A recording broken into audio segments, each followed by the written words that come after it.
Hello everybody, welcome to Deluxe Collectibles, and today we're going to be going over an official LEGO Ninjago 10-year timeline that was released by LEGO themselves for Ninjago's 10th anniversary, of course, and we're going to go through this timeline in this video because I thought it could be kind of fun just to kind of reminisce about all of Ninjago's high points throughout the years, because they just include a few bullet points for each year, so I thought it could be kind of fun to cover those. I do plan on in the future doing a more in-depth timeline because this definitely barely scratches the surface of what Ninjago has to offer and has offered in previous years, so I want to do something more in depth eventually, but of course that's going to take some time to develop. But for now, I thought this could be kind of fun to cover. You might learn something new, or it might just be fun for Ninjago fans to kind of look back at some of Ninjago's many achievements. So without further ado, let's get straight into it here and start going through the timeline. Alright, so to get started here, we're going to begin with 2009, and I know this might not be the spot where you expected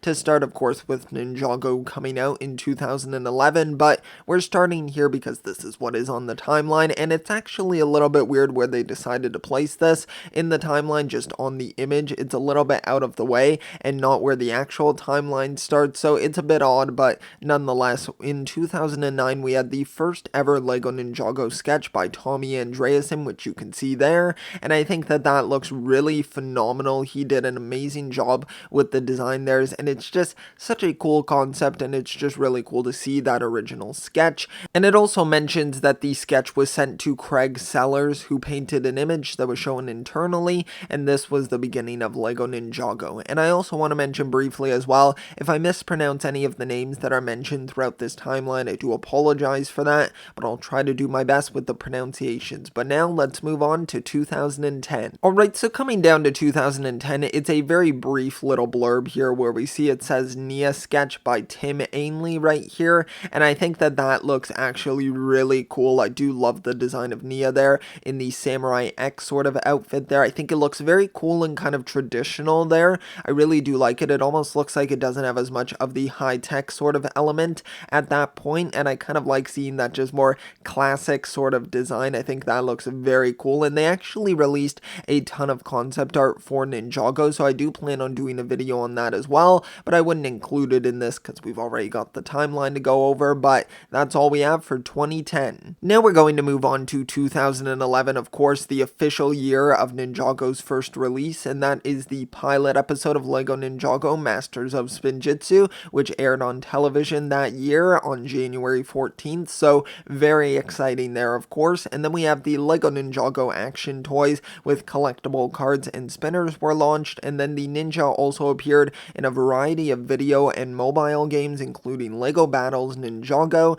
and Ninjago World as part of the LEGO universe, and I think that's really cool. A few cool little blurbs right there. Of course, most Ninjago fans know about all of these details here, but it's still cool to kind of look back at that and just think how long ago it was, but also it wasn't that long either. I mean, 10 years, sure, it's definitely, of course, a big achievement for a series, but 10 years can really fly by, so I think it's really interesting to kind of look back at this and just kind of see where it started. Now we move on, of course, to 2012, and the first little blurb that we have here is about Season 1 Rise of the Snakes and Season 2 Legacy of the Green Ninja, which aired this year, and that was just really exciting. Of course, those were the two seasons that really got me just completely into Ninjago. I absolutely loved both of those seasons, and I know that nowadays, if you look at them at more of a critical lens, they might not be as good as you may have remembered. I think some of the seasons have a lot more filler in it, but definitely the later half of Season 2 was really well done, and I think overall the seasons are still really fantastic. I still go back to them regularly and watch those seasons, so definitely very well done for sure.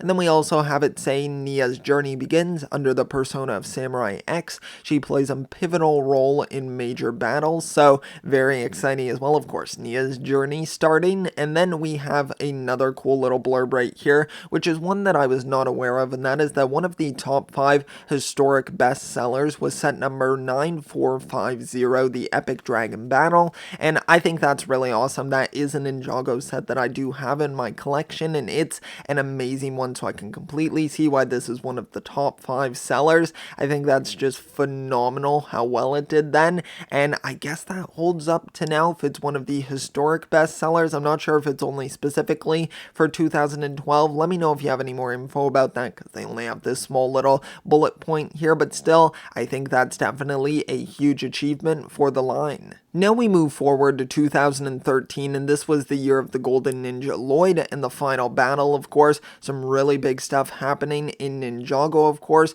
And then we had it also one of the top 10 best-selling products in 2013 was set number 70503, the Golden Dragon. Now this was not one that I was able to pick up. I did get the Temple of Light, though. That was kind of how I got the Golden Ninja Lloyd, of course. But I think that this is definitely a cool set as well, and it totally makes sense why this was one of the best-selling products, and I think it's just really cool to kind of look back at that, and it was such an epic moment in Ninjago that it's just really cool to kind of see how far it's come. Then we move on to 2014, and this is of course when we got Season 3 rebooted, and that ended on a powerful cliffhanger, and from this moment the Ninjago universe dared to explore strong emotional moments and memorable endings as well. And then also a small note that Lloyd had a small cameo in the Lego movie, which of course I remember seeing that cameo. I think that was such a cool little thing to have within the movie, and then they wound up doing a short as well, which was really cool to get to see. So a little bit of a cameo there, of course,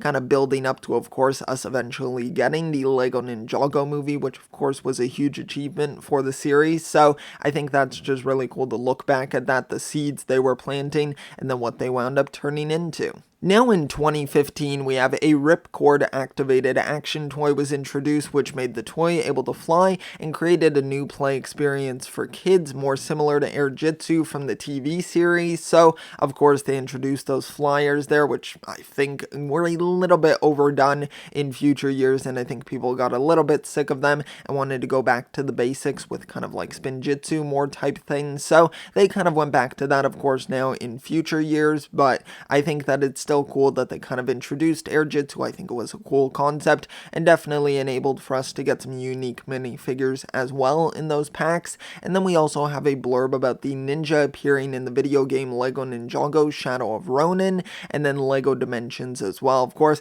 a big thing was Lego Dimensions. I remember picking up all of those packs from Walmart, getting them on some really great deals, some of them as low as like $3, and there's only one that I'm missing for Lego Ninjago, which is like the team pack. I was never able to pick that one up, but hopefully eventually I'll be able to pick that up and complete my collection. Then we move forward to 2016 here, which was of course when Season 6 Skybound aired, which has got to be one of my favorite seasons. I plan on doing a season ranking video eventually down the line.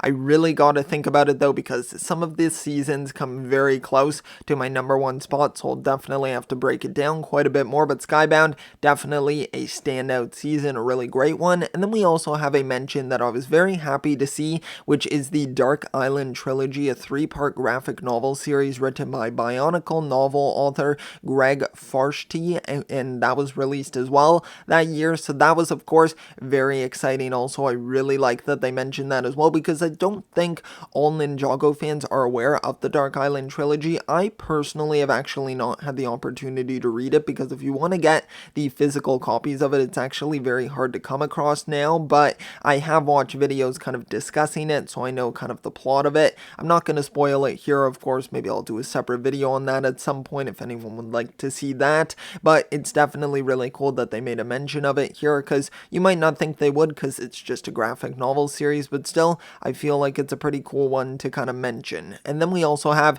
the first special as well, Day of the Departed, of course, the beloved special from Ninjago. Of course, you can hopefully hear the sarcasm in my voice, because yeah, not everybody really enjoys Day of the Departed. I honestly don't mind it, but I haven't revisited it in multiple years, so I'll probably have to do so to kind of make my opinions a little bit more like solid, but who knows, I might still enjoy it. But yeah, I'd say overall 2016 was a good year for Ninjago. Then we move on to 2017 here, and of course in this year we had the major theatrical release of the Lego Ninjago movie, with sets as well releasing, and this was when set number 70620, the Ninjago City, launched, and that was of course one of the top Ninjago sets, I would say. Even though it's technically a Lego Ninjago movie set, I think that Ninjago fans in general just really love that set. I never had the opportunity to pick it up, or at least I didn't take the chances I was given to pick it up, so hopefully maybe they'll do do a re-release of it eventually. I've seen some people talking about that.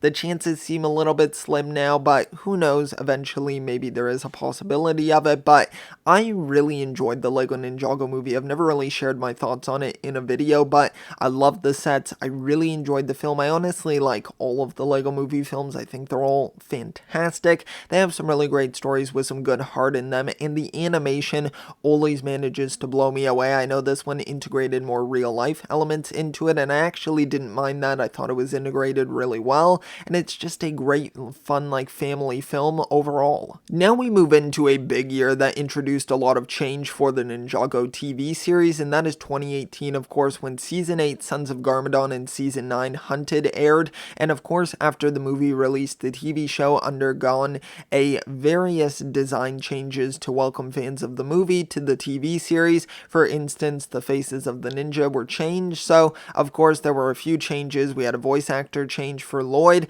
and then we also have the changes of the ninjas' designs and just the TV show animation overall, and then we had the reintroduction of Garmadon to the series, of course, one of the best villains as well of the series, at least in my opinion, Harumi. So just some really great stuff for Ninjago. Season 8 and 9 are two of my favorite seasons. Once again, just very hard to pick a favorite overall, but I think those are definitely two of the top ones, and some great sets to go along with those as well. So I'd say 2018 was a fantastic year for the show. Then in 2019, we had another change up for the series. We had a legacy line which was introduced for the first time, remaking models from past Ninjago seasons. I think this was definitely one of the best things the Lego could have possibly done for Ninjago. It gave new fans an opportunity to pick up the older sets now in new forms, and that included me as well. Even though I've been a fan of Ninjago since the beginning, I never really had the chances to kind of pick up most of the larger sets and some of the more memorable ones, so it's a great chance for me to be able to pick up these new versions here,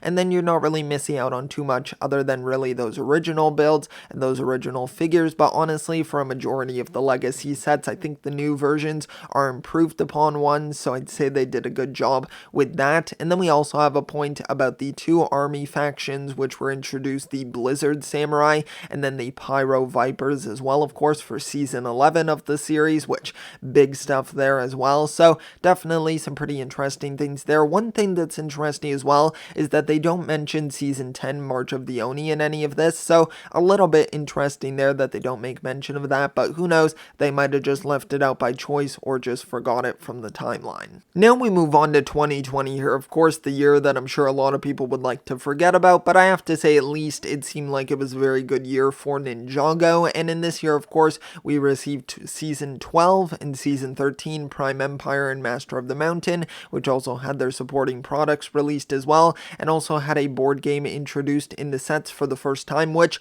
I did want to make a mention of this, that yes, I think they do mean technically a board game like integrated into the already existing sets, but we have technically already had a Ninjago board game back in 2011, which was set number 3856, and that is technically a Ninjago board game, so they're not exactly right here, but I do get what they kind of mean about it kind of just being a board game integrated into like the ordinary like regular sets. So I get what they mean here. It's not exclusively a board game set, but it's just integrated into the Master of the Mountain line. And then we also had Spinjitzu Burst Spinners as well, which I don't have any experience with those yet. I haven't picked any of them up. I do plan on getting them eventually because I think they do seem pretty cool and have some great minifigures. But yeah, I would say overall 2020 was a good year for Ninjago. Now we move forward to 2021, of course, the current year here, and the only blurb that they have, because of course we're only in January of this year thus far, is that Lego Ninjago City Gardens and a variety of other products were launched to celebrate the 10th anniversary,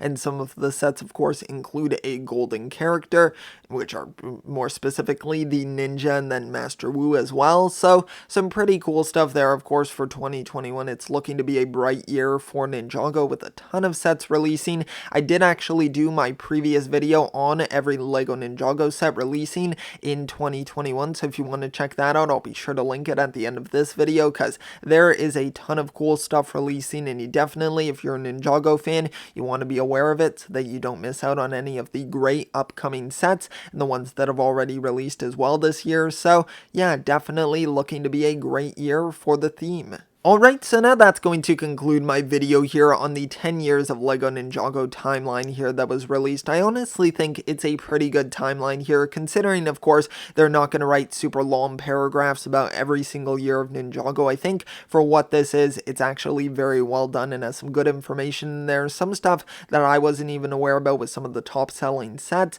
and then some other cool information, some cool little pieces of artwork to go along with each year as well, which was nice to see. So I'd say overall, it's very well done and definitely worth. If you want to check it out on your own time as well, you can see the image on LEGO's website on their Ninjago 10th anniversary page. And yeah, there's definitely some interesting tidbits here. Be sure to let me know down below what was your favorite year for Ninjago. I know that's definitely something very hard to choose. I'd say for me, like, I really love 2018 because I love season 8 and 9. And I'd say from then on, I mean, every year of Ninjago, in my opinion, has been really great. They've done a great job with the series. It honestly doesn't have any extremely low points for me. I think each year has been fairly successful. So I definitely have to say Ninjago overall has had a great 10 years. And here's to another, hopefully 10 years of the series. It seems to be doing very well. So yeah, definitely love Ninjago. Definitely congratulations to it for its 10-year anniversary.